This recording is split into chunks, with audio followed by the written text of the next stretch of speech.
Hello and welcome back to our virtual classroom and another lesson in our trades training video series.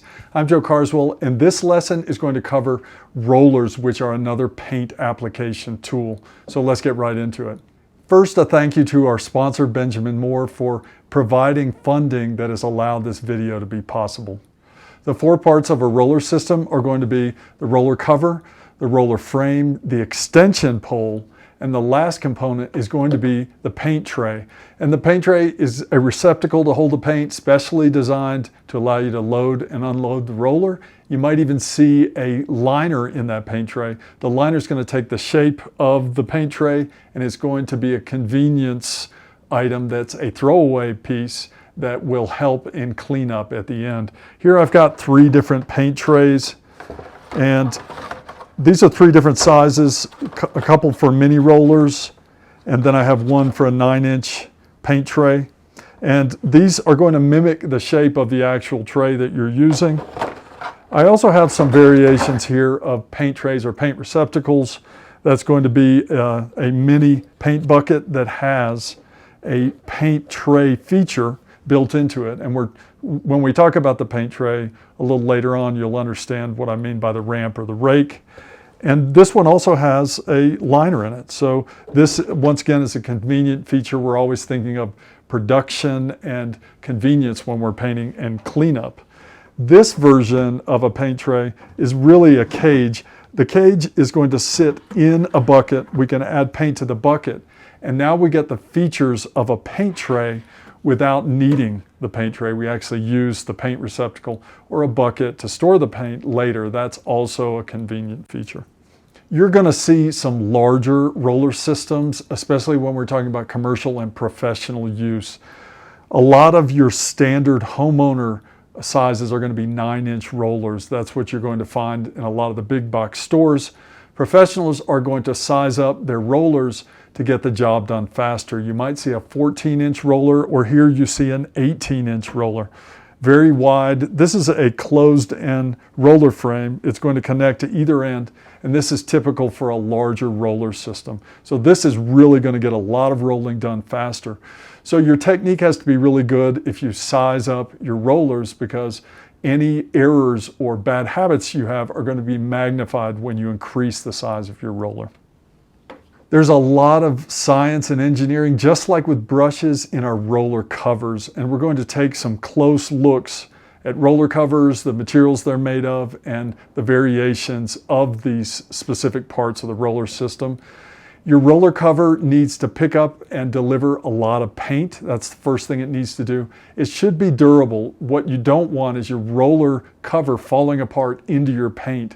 Lint or debris from your roller cover, say a low quality one, will ruin a paint job very quickly and make for a lot more work than if you had used a quality roller to begin with. So the other thing is you want this roller to work in a way that is controlled, and you want the release of the paint to be controlled. You need it to work like you want it to work. Just like a good quality brush, a lot of your control is in your roller cover. So here we have different materials that we're talking about that we're making roller covers out of. A very specialized one and a favorite by a lot of painters. It's sort of an old-fashioned version, but it's a natural roller cover. This is sort of like a natural bristle brush. It requires special handling, special considerations. We're going to use it for specialized paints. It requires cleanup, and they generally are fairly expensive. So you would not start off learning painting with a natural roller cover, but they come in different animal hairs. These are actually skin of the animal that's wrapped around the core, and this becomes a very shed-resistant design for a roller cover, which means that you're not transferring lint or hairs from that roller cover into your finish. All of your other roller covers are going to be what we call synthetics, and your synthetics, this conversation is very similar to our brush conversation, and you can find that in our brush lesson, but you're going to find synthetic materials covered over a plastic core. This could be blends or just pure nylon, polyester, rayon, or acrylic. All of these materials work really well for different types of paints, a variety of paints. You're going to buy the specific one for whatever paint you're using, and you're going to change the roller cover based on the desired finish or surface effect that you want to get. You'll learn this as we go along, what changes that quality of finish. I have a foam roller right here. That's a synthetic roller to talk about. A couple different sizes. Both of these are closed. These are actually open cell foam rollers. You have closed cell foam and open cell foam. These are sort of a modern invention. That makes me old, but these have come along and they offer a very fine, smooth finish. So when we're rolling, we're always talking about how smooth of a finish can we get. And with a foam roller, you can get a fairly smooth finish. They're not going to transfer as much material as a different type of roller cover would, but they work really well for creating that really smooth finish. And also you'll find these rollers used with this type of roller handle for back rolling over brush work, and that's a great way to eliminate brush strokes.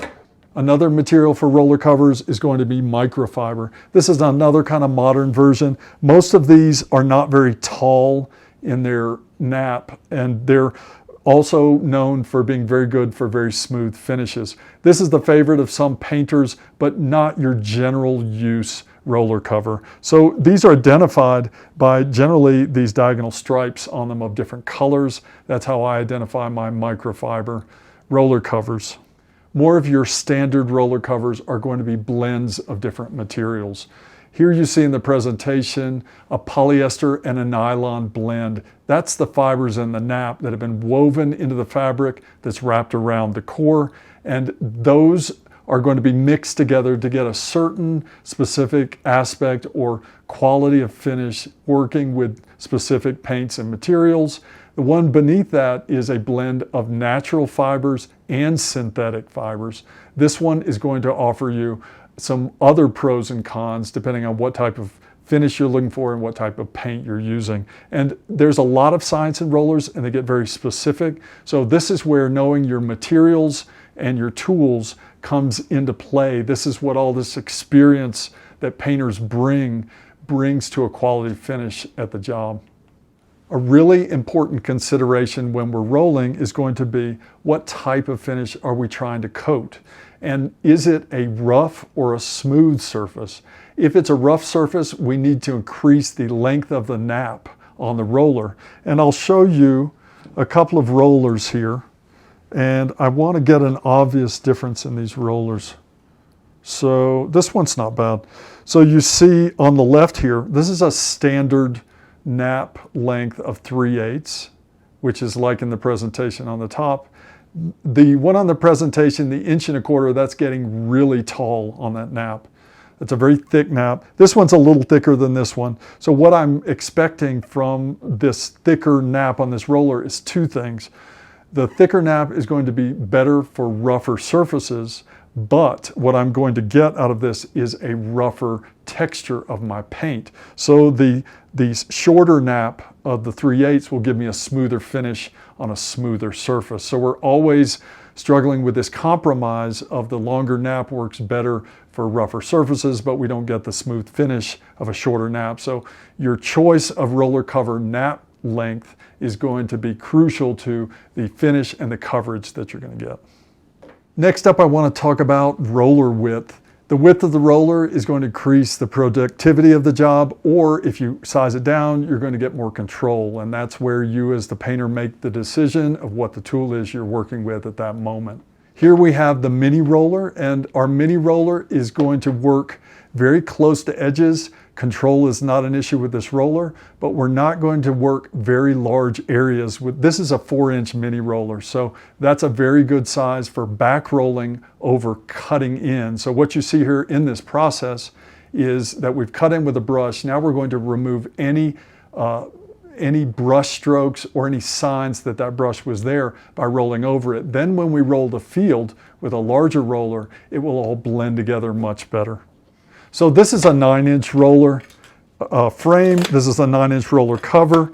And this is an open-ended design. So I can work this roller around a lot of areas. So I have sort of a decent amount of control with this roller, and I can use it in fairly tight spaces, not as much as a mini roller, but I can also get some square footage covered with this roller without a lot of difficulty. So this is a very common go-to size, and you will find a lot of these, as I mentioned before, in homes, and a lot of people are very familiar with this size. 14 and 18-inch roller widths become a professional's favorite. And if you've ever seen one of these at work, an 18-inch roller can knock out a room in minutes, literally. The problem with an 18-inch roller is that it's going to be closed on both ends. So that means that getting too close to edges is not possible. It's really not an option. So now we're doing a lot of cutting in, or we're working other tools into those spaces where this won't fit. This is great for large open areas, and it really does make good work of that. As I mentioned before, an 18-inch or even a 14-inch roller requires us that our skill on smaller rollers is really up to par, because now the game is much bigger and we have to have a lot more control over that to get a good finish.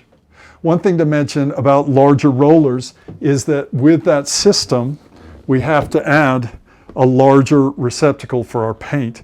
This is my 18-inch roller tray, and this is going to hold a lot more paint, but this is what's required to load that specific roller to then use it. So you're going to see, along with the increase in size of your rollers, is going to be the equipment or the rest of the roller system that goes with it. So a closer look at our roller frame parts. Let's look at our Sherlock here. So this roller frame, one thing to mention is that this specific end is going to screw onto our extension pole. That's where that's going to connect. You might have a quick connect here or a screw-on type. This is a screw-on type.